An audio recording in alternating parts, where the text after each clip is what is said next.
আধ ঘন্টা ধরে আমি ফোন করলাম তোকে, দেখেছিস ফোনটা খুলে? কি করছিস এখানে বসে? এইটুকু সময় অপেক্ষা করতে পারলে না? দেব শুভশ্রীকে ভাবো, 10 বছরের অপেক্ষার পর কালকে মিলন হলো। কে দেব? কে শুভশ্রী? আর কার মিলনের কথা বলছিস? ও কেউ না, আমি বসুন গাড়িতে। এ মাসের টার্গেট দেখেছিস? টার্গেট? হ্যাঁ দেখেছি তো। টার্গেট কি করে না ভাবি, কিছু প্ল্যানিং করেছিস? হ্যাঁ করেছি তো। দেব আর শুভশ্রী যেভাবে কালকে মিলন হলো, সেইভাবে টার্গেটেরও মিলন হয়ে যাবে। দেব, শুভশ্রী, কিসব মিলনের কথা বলছিস? এই, না না না না, তাড়াতাড়ি চল, বৃষ্টি আসছে।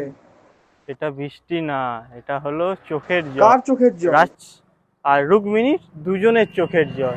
কে রাজ, কে রুক্মিণী? কোথায় কার চোখের জল, কোথায় কার এই, না বৃষ্টির না জল, না না, কিসব হ্যাঁ বলছিস? তাই চলুন, বৃষ্টি আসছে তাই চলুন তাতে।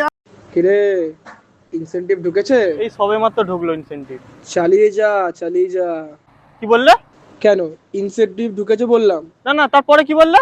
চালিয়ে যা, চালিয়ে যা। এই চালিয়ে যা করে আমার দেবদার জীবন থেকে শুভকে নিয়ে চলে গেলে। এই তুমি হলো দ্বিতীয় রাজ। আমি তোমার সাথে কাজ করবো না। এই, আমরা তো এই গলিতে যাব, তুই সোজা কোথায় যাচ্ছিস? আরে সামনেই তো আমার ধূমকেতু। ধূমকেতু? সকালবেলা ধূমকেতু কোত্থেকে এলো?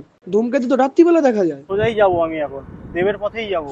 এ সালা কোন দেব পাগল ফ্যানের সাথে আমি কাজে আসলাম? গানে গানে যদি আমার মনের কথা তোমার মনের কাছে পৌঁছে যায়।